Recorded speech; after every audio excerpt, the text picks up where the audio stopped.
우리나라 헌법은 전문과 본문 그리고 부칙으로 이루어져 있습니다.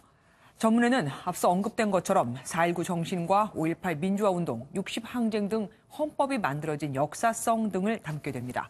그리고 대한민국은 민주공화국이다. 헌법 제1조 1항이죠.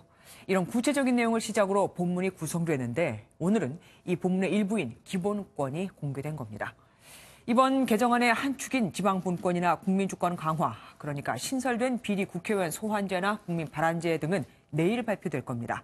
또 모레는 대통령 4년 연임제와 같은 정부 형태, 권력 구조와 관련된 내용이 공개됩니다. 청와대 예고대로 오늘 26일 대통령 개헌안을 국회에 발의해도 재적의원 3분의 2 이상 찬성해야 국민투표에 붙일 수 있죠. 그런데 자유한국당과 바른미래당 모두 대통령 주도 개헌을 강하게 반대하고 있습니다. 이대로는 발의를 해도 절대 국회를 통과 못하는 거죠. 오태훈 기자입니다. 대통령의 정부 개헌안 공개 첫날, 야당은 크게 반발했습니다.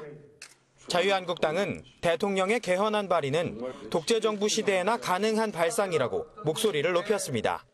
홍준표 대표는 개헌안을 표결 처리할 때 본회의장에 들어가는 한국당 의원이 있다면 제명 처리하겠다고 으름장을 놓기도 했습니다.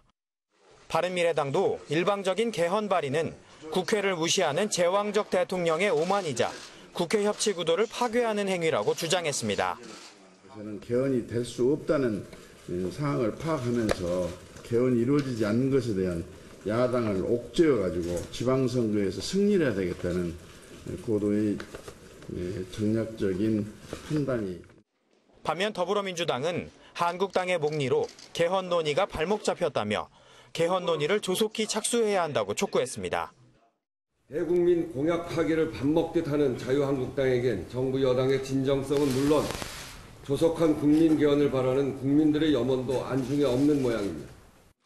민주평화당과 정의당도 대체로 환영한다는 입장을 드러냈지만 저마다 셈법에 따라 개선 방향을 주문하기도 했습니다.